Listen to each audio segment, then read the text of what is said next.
Okay, dear students, in the previous session, we discussed about some basic concept about the partnership, meaning, features, and partnership deed and its contents.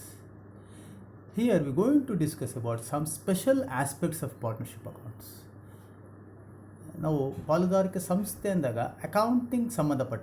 Accounting especially ಅಕೌಂಟಿಂಗ್ಗೆ ಸಂಬಂಧಪಟ್ಟಂಗೆ ಕೆಲವೊಂದು special aspects ಇದೆ, ಅದನ್ನು ಮಾತ್ರ ಇಲ್ಲಿ ನಾವು discuss ಮಾಡ್ತಾ ಹೋಗ್ತೇವೆ.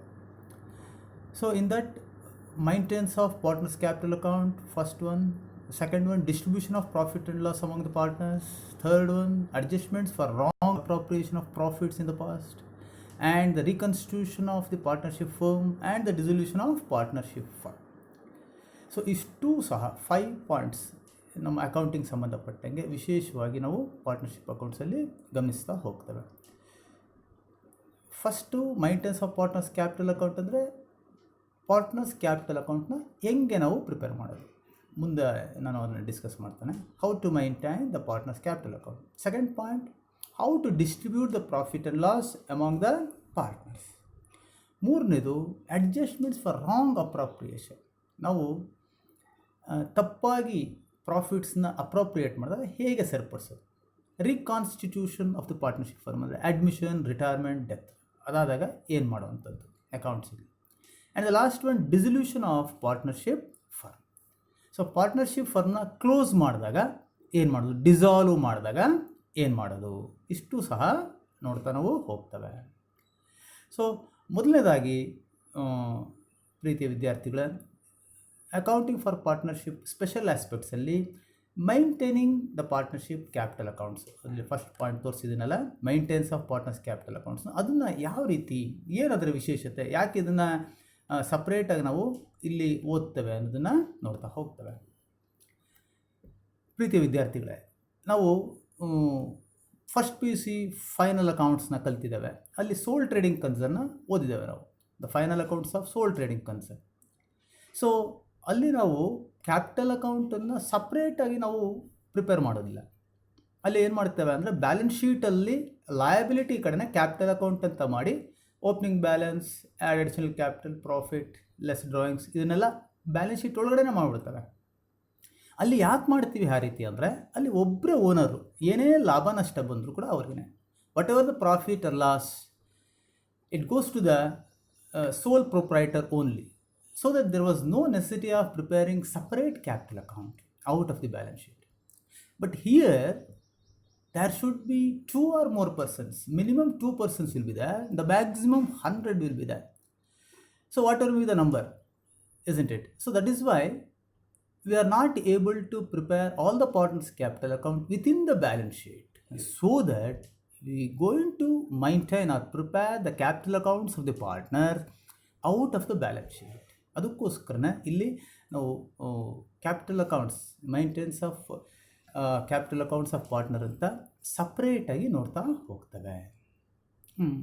So ಇದರಲ್ಲಿ 2 ಮೆಥಡ್ಸ್ನ ನೋಡ್ತೀವಿ ನಾವು. This one fixed capital method and the fluctuating capital method. You going to maintain the partners capital account in 2 different methods. One is fixed capital method and the second one is fluctuating capital method. So first let us discuss about the fixed capital method. Under the fixed capital method, the capitals of the partners shall remain fixed unless additional capital is introduced or a part of the capital is withdrawn as per the agreement among the partners. ಅಂದರೆ ಈ fixed capital ಮೆಥಡಲ್ಲಿ capital balance of the partner remain fixed ಅಂದರೆ ಸ್ಥಿರವಾಗೇ ಇರುತ್ತೆ. Unless ಏನಿರಬಾರ್ದು ಅಂದರೆ additional ಕ್ಯಾಪಿಟಲ್ನ introduce ಮಾಡಿರಬಾರ್ದು, ಹಾಗೆಯೇ ಯಾವುದೇ ಬಂಡವಾಳನ ವಾಪಸ್ ಪಡೆದಿರಬಾರ್ದು. ಇದೆರಡೂ ಇಲ್ಲ ಅಂದರೆ ಅವನ ಕ್ಯಾಪಿಟಲ್ ಬ್ಯಾಲೆನ್ಸು ಹಾಗೇ ಇರುತ್ತೆ, ಯಾವುದೇ ಬದಲಾವಣೆ ಇಲ್ಲದೆ ಸ್ಥಿರವಾಗೇ ಇರುತ್ತೆ. ಅದನ್ನು ಫಿಕ್ಸೆಡ್ ಕ್ಯಾಪಿಟಲ್ ಮೆಥಡ್, ಅದನ್ನೇ ಹೇಳೋದಿಲ್ಲ ನಾವು. Under the fixed capital method, the capitals of the partner shall remain fixed unless additional capital and the capital is withdrawn. So in this method, we maintain 2 accounts of each partner. One is partner's capital account and another is partner's current account. So ಈ ಮೆಥಡಲ್ಲಿ ನಾವು partners capital account ಮತ್ತು partners current account ಅಂತ ಎರಡು ಅಕೌಂಟ್ನ ಒಬ್ಬೊಬ್ಬ ಪಾರ್ಟ್ನರ್ಗೂ prepare ಮಾಡ್ತವೆ. ವಿದ್ಯಾರ್ಥಿಗಳೇ, ನೀವು ಗಮನಿಸಬೇಕಾಗಿರೋಂಥ ಒಂದು ಮುಖ್ಯವಾದ ಅಂಶ ಇದನ್ನೇ. ಫಿಕ್ಸೆಡ್ ಕ್ಯಾಪಿಟಲ್ ಮೆಥಡ್ಗೂ ಫ್ಲಕ್ಚುಯೇಟಿಂಗ್ ಕ್ಯಾಪಿಟಲ್ ಮೆಥಡ್ಗೂ ಇದೆ ತುಂಬ ಮುಖ್ಯವಾದ ವ್ಯತ್ಯಾಸ. ಫಿಕ್ಸೆಡ್ ಕ್ಯಾಪಿಟಲ್ ಮೆಥಡಲ್ಲಿ ಎರಡು ಅಕೌಂಟ್ನ ಪ್ರತಿಯೊಬ್ಬ ಪಾರ್ಟ್ನರ್ಗೂ ಪ್ರಿಪೇರ್ ಮಾಡ್ತವೆ, ಪಾರ್ಟ್ನರ್ ಕ್ಯಾಪಿಟಲ್ ಅಕೌಂಟ್ ಅಂತ ಮತ್ತು ಪಾರ್ಟ್ನರ್ ಕರೆಂಟ್ ಅಕೌಂಟ್ ಅಂತ. ಆದರೆ ಫ್ಲಕ್ಚುಯೇಟಿಂಗ್ ಕ್ಯಾಪಿಟಲಲ್ಲಿ ಒಂದೇ ಒಂದು ಅಕೌಂಟ್ ಪ್ರಿಪೇರ್ ಮಾಡ್ತವೆ, ಪಾರ್ಟ್ನರ್ಸ್ ಕ್ಯಾಪಿಟಲ್ ಅಕೌಂಟ್. ಅದನ್ನು ಮುಂದೆ ನೋಡೋಣ. ಅಂದರೆ ಕ್ಯಾಪಿಟಲ್ ಅಕೌಂಟ್ ಮತ್ತು ಕರೆಂಟ್ ಅಕೌಂಟಲ್ಲಿ ಏನೆಲ್ಲ ನಾವು ರೆಕಾರ್ಡ್ ಮಾಡ್ತೀವಿ ಅದೊಂದನ್ನು ಈ ಪ್ರೊಫಾರ್ಮದಲ್ಲಿ ನೋಡೋಣ ವಿದ್ಯಾರ್ಥಿ.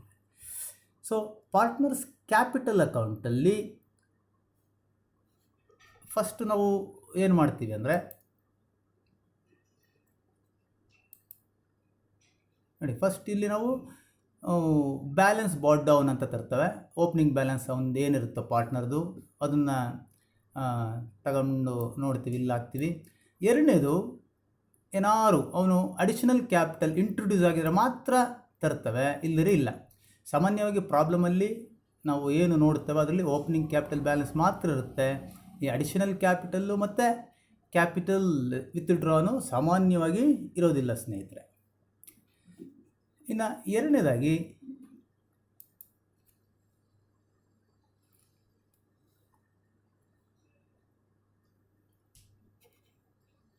ಒಂದು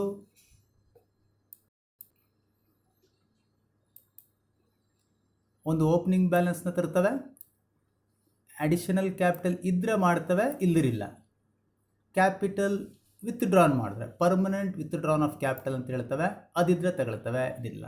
ಸೊ ನಾನು ಮೊದಲು ಹೇಳಿದಂಗೆ ನಿಮಗೆ ಸಾಮಾನ್ಯವಾಗಿ ಓಪನಿಂಗ್ ಬ್ಯಾಲೆನ್ಸ್ ಮಾತ್ರ ಇರುತ್ತೆ. ಇದೆರಡೂ ಕೂಡ ಪ್ರೊಫಾರ್ಮಲ್ಲಿ ನೋಡ್ತೀವಿ ಹೊರತು ನಾವು ಪ್ರಾಬ್ಲಮ್ಸ್ನ ಸಾಲ್ವ್ ಮಾಡುವಾಗ ಈ ಎರಡು ಅಂಶನೂ ಇರೋದಿಲ್ಲ. ಸೊ ಅದಕ್ಕೋಸ್ಕರನೇ ಈ capital balance remains fixed under this method ಅಂತ ನಾವು ಹೇಳೋದು. ವಿದ್ಯಾರ್ಥಿಗಳೇ, ಇದಾದಮೇಲೆ ಪಾರ್ಟ್ನರ್ಸ್ ಕರೆಂಟ್ ಅಕೌಂಟ್ ಅಂತ ನೋಡ್ತೇವೆ ನಾವು. ಪಾರ್ಟ್ನರ್ಸ್ ಕರೆಂಟ್ ಅಕೌಂಟ್ ಅಂತ ಇನ್ನೊಂದು ಅಕೌಂಟ್ ಪ್ರಿಪೇರ್ ಮಾಡ್ತೀವಿ ಪ್ರತಿಯೊಬ್ಬ ಪಾರ್ಟ್ನರ್ಗೂ ಸಹ. ಇಲ್ಲಿ ಏನು ಮಾಡ್ತಾ ಹೋಗ್ತೀವಿ ಅಂದರೆ ಉಳಿದಿರೋ ಅಡ್ಜಸ್ಟ್ಮೆಂಟ್ಸ್ ಎಲ್ಲನೂ ಸಹ ನಾವಿಲ್ಲಿ ಮಾಡ್ತಾ ಹೋಗ್ತವೆ. ಆದರೆ ಇಲ್ಲೂ ಸಹ ಕ್ಯಾಪಿಟಲ್ ಬ್ಯಾಲೆನ್ಸ್ಗೆ ಹೇಗೆ ಓಪನಿಂಗ್ ಬ್ಯಾಲೆನ್ಸ್ ಇರುತ್ತೋ ಇಲ್ಲೂ ಕೂಡ ಕರೆಂಟ್ ಅಕೌಂಟ್ಗೂ ಓಪನಿಂಗ್ ಬ್ಯಾಲೆನ್ಸ್ ಇರ್ತದೆ. ಇಲ್ಲಿ ನೀವು ಗಮನಿಸಬೇಕಾಗಿರೋದು ಒಂದು ಅಂಶ ಅಂದರೆ ಪಾರ್ಟ್ನರ್ಸ್ ಕರೆಂಟ್ ಅಕೌಂಟು ಡೆಬಿಟ್ ಬ್ಯಾಲೆನ್ಸಾ ಅಥವಾ ಕ್ರೆಡಿಟ್ ಬ್ಯಾಲೆನ್ಸಾ ಅಂತ ನೋಡಬೇಕು. ಫಸ್ಟು ಸಾಮಾನ್ಯವಾಗಿ ನಾವು ಪರೀಕ್ಷೆಗಳಲ್ಲಿ ತಪ್ಪು ಮಾಡೋದಿಲ್ಲ. So that we have to take very much care while opening current account, that is opening balance, whether it is a debit balance or credit balance. So credit balance ಇದ್ರೆ credit ಕಡೆ ಹಾಕ್ತವೆ, debit balance ಇದ್ದರೆ debit ಕಡೆ ಹಾಕ್ತವೆ. ಇನ್ನು 4 adjustments capital ಅಕೌಂಟ್ಗೆ ಸಂಬಂಧಪಟ್ಟಿರುತ್ತೆ. ಅದು interest on capital, interest on drawings, salary and share of profit and loss and the drawings, ಇಷ್ಟು ಸಹ ನೋಡ್ತವೆ. So ಯಾವುದೆಲ್ಲ ಪಾರ್ಟ್ನರ್ಸ್ ಬ್ಯಾಲೆನ್ಸು ಜಾಸ್ತಿ ಮಾಡುತ್ತೋ ಅದನ್ನು ಕ್ರೆಡಿಟ್ ಮಾಡ್ತವೆ, ಪಾರ್ಟ್ನರ್ಸ್ ಬ್ಯಾಲೆನ್ಸ್ನ ಕಡಿಮೆ ಮಾಡೋದನ್ನು ಡೆಬಿಟ್ ಮಾಡ್ತವೆ ವಿದ್ಯಾರ್ಥಿಗಳೇ. ದಟ್ ಇಸ್ ವೈ ನೋಡಿ, salary we have credited, interest on capital we have credited, and drawings it decreases the capital balance or current account balance we have debited, and interest on drawings we have debited. And if there is a profit, we credit profit and loss appropriation, we have created. And if there is a loss, we have debited. Profit and loss account, we have debited. So ಇಷ್ಟು ಕೂಡ transfer ಮಾಡಾದ್ಮೇಲೆ we balance it either debit balance or credit balance. So here we have to observe that under the fixed capital method we maintain 2 accounts. One is capital account and another is current account. So in the capital account we maintain only the capital of the partner, and all other adjustments like interest on capital, interest on drawings, salary and share of profit and loss we record in the partner's current account. So partner's current account either may be a debit balance or credit balance. This is one of the important feature of the current account. In general, capital balance always credit balance. Partner's current account balance, either it be debit balance or credit balance. So ಇದು ನಾವು ನೋಡಿದಂಗೆ ಇದು fixed capital method. ಎರಡನೇದು fluctuating capital method ವಿದ್ಯಾರ್ಥಿಗಳೇ. So ಇದರಲ್ಲಿ fluctuating capital ಮೆಥಡಲ್ಲಿ only one account, that is capital account is maintained for each partner. ಈ ಮೆಥಡ್ನ ನಾವು ಯಾಕೆ ಫ್ಲಕ್ಚುಯೇಟಿಂಗ್ ಕ್ಯಾಪಿಟಲ್ ಮೆಥಡ್ ಅಂತ ಕರಿತೀವಿ ಅಂದರೆ, the capital balance of a partner does not remain fixed, it fluctuates. ಅದು ಫಿಕ್ಸೆಡ್ ಕ್ಯಾಪಿಟಲ್ ಮೆಥಡಲ್ಲಿ ಕ್ಯಾಪಿಟಲ್ ಬ್ಯಾಲೆನ್ಸು ರಿಮೈನ್ಸ್ ಫಿಕ್ಸೆಡ್. ಆದರೆ ಇಲ್ಲಿ ಫ್ಲಕ್ಚುಯೇಟಿಂಗ್ ಕ್ಯಾಪಿಟಲ್ ಮೆಥಡಲ್ಲಿ ಕ್ಯಾಪಿಟಲ್ ಬ್ಯಾಲೆನ್ಸ್ ಫ್ಲಕ್ಚುಯೇಟ್ಸ್. ಅದರಿಂದ ಇದನ್ನು ಫ್ಲಕ್ಚುಯೇಟಿಂಗ್ ಕ್ಯಾಪಿಟಲ್ ಮೆಥಡ್ ಅಂತ ಹೇಳ್ತೇವೆ. Why it fluctuates? Because we maintain only one account, that is capital account. All the capital balance as well as all other adjustments like interest on capital, interest drawings, salary, remuneration, everything we record here itself. So that this method is called as fluctuating capital method. So under this method, only one account called capital account is maintained. Let us see the pro forma of under this method. So here, as we discussed, as we know, under this method only partner's capital account is maintained. So no two accounts. So in the partner's capital account, we do it, that is first we bring down the opening balance, and if there is any additional capital we record here itself, and the salary given to the partner and interest on capital given to the partner. And if there is any drawings, we have to debit, and interest on drawings also we have to debit, because drawings and interest on drawings decrease the partner's capital balance. Salary, interest on capital and additional capital increase the capital balance, so that we have credited.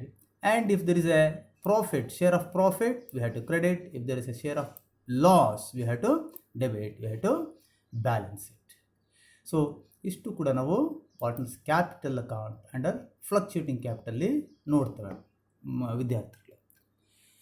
So ಇಲ್ಲಿ ನಾವು ಮುಖ್ಯವಾಗಿ ಗಮನಿಸಬೇಕಾಗಿರೋ ಅಂಶ ಅಂದರೆ, fixed capital ಮೆಥಡಲ್ಲಿ ಎರಡು account prepare ಮಾಡ್ತೇವೆ, capital account ಮತ್ತು current account. Fluctuating capital ಮೆಥಡಲ್ಲಿ ಒಂದೇ ಒಂದು ಅಕೌಂಟ್ ಪ್ರಿಪೇರ್ ಮಾಡ್ತೇವೆ, ಪಾರ್ಟ್ನರ್ಸ್ ಕ್ಯಾಪಿಟಲ್ ಅಕೌಂಟ್.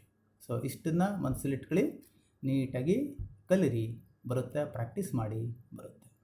ಇನ್ನು ಡಿಫ್ರೆನ್ಸ್ ನೋಡ್ಬೋದು ಅಂದರೆ, ನಾವು ಡಿಫ್ರೆನ್ಸ್ ಬಿಟ್ವೀನ್ ಫಿಕ್ಸೆಡ್ ಕ್ಯಾಪಿಟಲ್ ಮತ್ತು ಫ್ಲಕ್ಚುಯೇಟಿಂಗ್ ಕ್ಯಾಪಿಟಲ್ ನೋಡ್ತೀವಿ ಅಂದರೆ, ಮೊದಲನೇದಾಗಿ ನಾವಿಲ್ಲಿ ನೋಡ್ತಾ ಹೋಗೋದು number of accounts maintained. So fixed ಕ್ಯಾಪಿಟಲಲ್ಲಿ we maintain two accounts, capital account and current account. Under fluctuating capital ಮೆಥಡಲ್ಲಿ we maintain only capital account. And second one, adjustments. All adjustments other than the capital balance we record in the current account under fixed capital method. But in fluctuating capital method, all adjustment, that is salary, interest on capital, interest on drawings, are made in the capital account only. And the fixed balance, we call it as fixed balance, means the capital balance under fixed capital methods remain unchanged or remain fixed unless there is an additional capital or withdrawing of the capital. Under fluctuating capital method, the balance of capital account fluctuates from year to year. So ಇಲ್ಲಿ credit balance ಅಂತ ಇನ್ನೊಂದು difference ನಾವು ಹೇಳಿದ್ದೇವೆ, ಇದನ್ನು ಗಮನಿಸಿ. Fixed capital ಅಕೌಂಟಲ್ಲಿ ನಾವು ಎರಡು ಕ್ಯಾಪಿಟಲ್ ಅಕೌಂಟ್ ಮಾಡ್ತೇವೆ. Capital account always shows a credit balance, ಅರ್ಗೈತಲ್ರ. ಇಲ್ಲಿ ಕರೆಂಟ್ ಅಕೌಂಟು ಜ್ಞಾಪಕ ಮಾಡ್ಕೊಳ್ಬೋದು ಅಂದರೆ, ಕರೆಂಟ್ ಅಕೌಂಟು ಡೆಬಿಟ್ ಬ್ಯಾಲೆನ್ಸ್ ತೋರಿಸ್ಬೋದು, ಕ್ರೆಡಿಟ್ ಬ್ಯಾಲೆನ್ಸ್ ತೋರಿಸ್ಬೋದು. ಫ್ಲಕ್ಚುಯೇಟಿಂಗ್ ಕ್ಯಾಪಿಟಲ್ ಮೆಥಡಲ್ಲಿ ದಯವಿಟ್ಟು ಗಮನಿಸಿ ಮಕ್ಕಳೇ, the capital account may sometimes show a debit balance. ನಾವೆಲ್ಲ ನಿಮಗೆಲ್ಲ ಪಾಠ ಮಾಡುವಾಗ ಹೇಳ್ತಾ ಇರ್ತವೆ, the capital balance always shows credit balance ಅಂತ ಹೇಳ್ತಾರೆ. But sometimes when there is a huge losses or huge drawings made by the partner, the capital balance under fluctuating capital method may show a debit balance also. So ಇಷ್ಟು ಸಹ debit, ಇದು difference between the fixed capital and fluctuating capital. So ಇಲ್ಲೊಂದು ನಿಮಗೆ problem ತೋರಿಸಿದ್ದಾನೆ. Sameer ಮತ್ತು ಯಾಸ್ಮೀನ್ ಇಬ್ಬರು partners ಇರ್ತಾರೆ, ಅವ್ರದ್ದು ಏನೆಲ್ಲ ಅಡ್ಜಸ್ಟ್ಮೆಂಟ್ಸ್ ಮಾಡ್ತವೆ ಅಂತ. ಸೊ ಕ್ಯಾಪಿಟಲ್ ಬ್ಯಾಲೆನ್ಸ್ ಫಿಕ್ಸೆಡ್ ಇರುವಾಗ ಕ್ಯಾಪಿಟಲ್ ಬ್ಯಾಲೆನ್ಸ್ ಫ್ಲಕ್ಚುಯೇಟ್ ಇದ್ದಾಗ ಹೇಗೆ ಮಾಡಬೇಕು ಅಂತ ಕೇಳಿದ್ದೇವೆ. ಇಲ್ಲಿ ಬ್ಯಾಲೆನ್ಸಸ್ ತೋರಿಸಿದ್ದಾವೆ. What are the some particulars also given and we have prepared here. So under fixed capital method partners capital account we have shown here. ಇಲ್ಲಿ ನಾನು ಇನ್ನೊಂದು ಅಂಶ ನಿಮ್ಗೆ ಹೇಳೋಕ್ಕೆ ಇಷ್ಟಪಡ್ತಾನೆ ವಿದ್ಯಾರ್ಥಿಗಳೇ. ಇಲ್ಲಿ ಪಾರ್ಟ್ನರ್ಸ್ ಕ್ಯಾಪಿಟಲ್ ಅಕೌಂಟ್ ನಾವು ಇಬ್ಬರೂ ಪಾರ್ಟ್ನರ್ಸ್ನ ಒಟ್ಟಿಗೆ ಮಾಡಿದ್ದೇವೆ ನೋಡಿರಿ. ನೀವೆಲ್ಲ ಫಸ್ಟ್ ಪಿ ಯು ಸಿನಲ್ಲಿ ಏನು ಕಲ್ತಿರ್ತೀರ ಅಂದರೆ ಒಂದೊಂದೇ ಪಾರ್ಟ್ನರ್ಸ್ ಕ್ಯಾಪಿಟಲ್ ಅಕೌಂಟ್ ಅಂದರೆ ಒಬ್ಬರದೇ, ಯಾವ್ದಾರು ಒಬ್ಬರದು ಅಕೌಂಟ್ ನೋಡ್ತಿರ್ತೇವೆ. ಬಟ್ ಇಲ್ಲಿ ಕಂಬೈಂಡ್ ಆಗಿ ನಾವು ಪ್ರಿಪೇರ್ ಮಾಡ್ಬೋದು. Sameer account, Yasmin account, debit ಕಡೆಯೂ ಇಬ್ಬರು ಇರ್ತದೆ, ಕ್ರೆಡಿಟ್ ಕಡೆಯೂ ಇಬ್ಬರದ್ದು ಇರ್ತದೆ. ಅಂದರೆ ಬೇರೆ ಬೇರೆ ಮಾಡೋ ಬದಲು ಒಟ್ಟಿಗೆ ಮಾಡಿ ತೋರಿಸಿದ್ದೇವೆ ಇಲ್ಲಿ. ಸೊ ಇಲ್ಲಿ ಯಾವುದೇ ರೀತಿಯಾದ ನಿಮಗೆ ನೋಡಿರಿ ಓಪನಿಂಗ್ ಬ್ಯಾಲೆನ್ಸ್ ಇದೆ, ಯಾವುದೇ ರೀತಿಯಾದ ವಿತ್ ಡ್ರಾಯಿಂಗ್ ಇಲ್ಲ, ಬಟ್ ಅಡಿಷನಲ್ ಕ್ಯಾಪಿಟಲ್ಲು ಇದೆ. 15 ಲಕ್ಷ ಓಪನಿಂಗ್ ಬ್ಯಾಲೆನ್ಸ್, 10 ಲಕ್ಷ ಯಾಸ್ಮಿಂದು. So additional capital 3 lakhs + 2 lakhs 18 + 2. So closing balance 18 lakhs 12 lakhs. So ಇಲ್ಲಿ ಅಡಿಷನಲ್ ಕ್ಯಾಪಿಟಲ್ ಇರೋದ್ರಿಂದ ಕ್ಯಾಪಿಟಲ್ ಬ್ಯಾಲೆನ್ಸ್ ಚೇಂಜ್ ಆಗಿದೆ. ಈ ಅಡಿಷನಲ್ ಕ್ಯಾಪಿಟಲ್ ಇಲ್ಲ ಅಂದಿದ್ರೆ the capital balance remains fixed. And all other adjustments we have shown: interest in capital, partner's salary, commission, drawings and drawings we have shown in the partner's current account. Calculation kuda I have shown here. Interest in capital, how we have calculated, we have shown they were taken opening balance, and if there is additional capital we have to calculate only for that particular period when they have introduced anta ಮನಸ್ಸಲ್ಲಿ ಇಟ್ಕೊಂಡು ನಾವು calculate ಮಾಡಿದ್ದೇವೆ. So this we have to observe the point. So interest in capital ಮತ್ತೆ ಇಲ್ಲಿ interest in capital 82,500 we have shown. Interest in capital Samir 82,500, that is 55,000. So opening capital 15 lakhs was there, 5% 75,000. For 3 lakhs 5% for 6 months we have calculated, because in the problem you see that additional capital is introduced on July 1, 2014. That is why we have calculated only for 6 months. So ಅದಕ್ಕೋಸ್ಕರ ಇಲ್ಲಿ opening balance ಮಾತ್ರ ಇದ್ದರೆ hole year calculate ಮಾಡ್ತವೆ. Additional capital ಇದ್ದರೆ ಆ particular period ಎಲ್ಲಿ ತನಕ ಮಾಡಿದ್ದೇವೋ ಅದನ್ನು ಮಾಡ್ತವೆ ಸ್ನೇಹಿತರೆ. ಸೊ ಇನ್ನು ಉಳಿದಿರೋ ಹಂಗೆ ಸ್ಯಾಲ್ರೀಸ್ ಎಲ್ಲ ಪ್ರಾಬ್ಲಮ್ ಕೊಟ್ಟಿದ್ದಾರೆ ನೋಡಿರಿ. ಡ್ರಾಯಿಂಗ್ಸ್ ಏನಿದೆ, ಇಂಟ್ರೆಸ್ಟ್ ಆನ್ ಕ್ಯಾಪಿಟಲ್ ಆಯಿತು, ಇಂಟ್ರೆಸ್ಟ್ ಆನ್ ಡ್ರಾಯಿಂಗ್ಸ್ ಅವರೇ ಅಮೌಂಟ್ ಕೊಟ್ಟಿದ್ದಾರೆ, ಸ್ಯಾಲ್ರಿ ಕೊಟ್ಟಿದ್ದಾರೆ, ಕಮಿಷನ್ ಕೊಟ್ಟಿದ್ದಾರೆ. ಆ್ಯಸ್ ಯೂಶುವಲ್ ಆಗಿ we have to post into the current account, partners current account, partner salary and the commission. It increases the balance of the partner, so we have credited. Drawings and interest drawing decreases the partner's balance, so we have debited and we have balanced it. And under fluctuating capital method only one account is prepared, that is the partner's capital account. So Samir account and Yasmin account, as usual we have both partners account we have prepared in one account itself. So opening balance and the additional capital, interest on capital, salary and the commission, and the drawings and interest on drawings is debited and we have balanced it.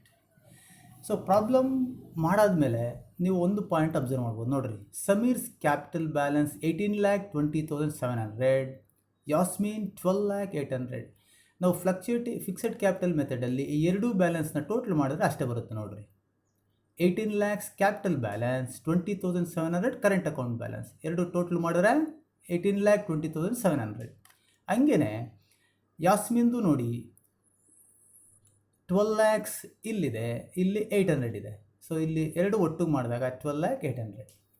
So ಇಷ್ಟು ಸಹ partners capital maintenance of partners capital account ವಿದ್ಯಾರ್ಥಿ ಮಿತ್ರರೇ. So ಇದನ್ನು ಒಂದು ಸ್ವಲ್ಪ ನಿಧಾನಕ್ಕೆ ಅರ್ಥ ಮಾಡ್ಕೊಂಡು ಮಾಡಿದ್ರೆ ಸುಲಭ ಆಗುತ್ತೆ, ಕನ್ಫ್ಯೂಷನ್ಸ್ ಇರೋದಿಲ್ಲ. ಪಾರ್ಟ್ನರ್ಸ್ ಕ್ಯಾಪಿಟಲ್ ಅಕೌಂಟ್ ಫಿಕ್ಸೆಡ್ ಆದಾಗ ಏನು ಮಾಡಬೇಕು, ಫ್ಲಕ್ಚುಯೇಟಿಂಗ್. ಆದರೆ ನಾವು ಮುಂದಿನ ಹಂತಗಳಲ್ಲಿ ಅಡ್ಮಿಷನ್ನು, ರಿಟೈರ್ಮೆಂಟ್, ಡಿಸೊಲ್ಯೂಷನ್ ಪ್ರಾಬ್ಲಮ್ಸ್ ಎಲ್ಲ ಮಾಡುವಾಗ ನಾವು ಫ್ಲಕ್ಚುಯೇಟಿಂಗ್ ಕ್ಯಾಪಿಟಲ್ ಮೆಥಡ್ನ ಫಾಲೋ ಮಾಡೋದು. ಅಲ್ಲಿ ಯಾವುದೇ ರೀತಿಯಾದ ಗೊಂದಲ ಮಾಡ್ಕೊಬಿಡ್ರಿ. ನಾವು ಪ್ರಾಬ್ಲಮ್ಮಲ್ಲಿ ಅವನು ಏನು ಹೇಳಲಿಲ್ಲ ಅಂದರೆ, ಸಪ್ರೇಟಾಗಿ ಕರೆಂಟ್ ಅಕೌಂಟ್ ಬ್ಯಾಲೆನ್ಸು ತೋರಿಸ್ನಿಲ್ಲ ಅಂದಿದ್ರೆ we have to assume that we are maintaining partners capital balance under fluctuating method only. So ಕೆಲವೊಮ್ಮೆ ತುಂಬ ರೇರ್ ಕೇಸಲ್ಲಿ ಎಲ್ಲೋ ಒಂದು ಕಡೆ ಕೇಳಿರೋ ಸಾಧ್ಯತೆ ಇದೆ. ಆದರೆ ಇತ್ತೀಚಿನ ದಿನಗಳಲ್ಲಿ ಯಾವುದೇ ಎಕ್ಸಾಮಿನೇಷನಲ್ಲಿ ಫಿಕ್ಸೆಡ್ ಕ್ಯಾಪಿಟಲ್ ಮೆಥಡ್ನ ನಮ್ಮನ್ನು ಅದು especially admission, retirement, dissolution problem ಮಾಡುವಾಗ ಕೇಳಿಲ್ಲ. ಎಲ್ಲನೂ ಕೂಡ ಪಾರ್ಟ್ನರ್ಸ್ ಇದು ಫ್ಲಕ್ಚುಯೇಟಿಂಗ್ ಕ್ಯಾಪಿಟಲ್ ಮೆಥಡಲ್ಲೇ ಕೇಳಿರೋದು. ಸೊ ಆದರೆ ನಾವು 5 ಮಾರ್ಕ್ಸ್ ಕ್ವಶನ್ಸ್ ಕೇಳಿದಾಗ ಕೆಲವೊಮ್ಮೆ ಇದನ್ನು ಕೇಳೋ ಸಾಧ್ಯತೆ ಇರ್ತದೆ. Prepare partners capital account under fixed capital method ಅಂತ ಹೇಳಿದಾಗ ನಿಮಗೆ ಈ ವ್ಯತ್ಯಾಸಗಳು ಗೊತ್ತಿರಬೇಕು. ಸೊ ಅರ್ಥ ಆಗಿದೆ ಅಂತ ಅಂದ್ಕೊಂಡಿದ್ದೇನೆ. ಒಂದ್ಸಲಿ ಏನಾದ್ರು ಡೌಟ್ಸ್ ಇದ್ದರೆ ನಿಮ್ಮ ಉಪನ್ಯಾಸಕರನ್ನ ಕೇಳಿ, ಟೆಕ್ಸ್ಟ್ ಬುಕ್ ರೆಫರ್ ಮಾಡಿ, ಅಥವಾ ನನ್ನ ನಂಬರ್ಗೆ ನೀವು ಡೌಟ್ಸ್ ಕೇಳಿದ್ರೆ ನಾನು ನಿಮಗೆ ಕ್ಲಾರಿಫೈ ಕೊಡ್ತೇನೆ ಅಂತ ಹೇಳ್ತಾ ಈ ಸೆಷನ್ನ ಮುಗಿಸ್ತೇನೆ. Thank you students.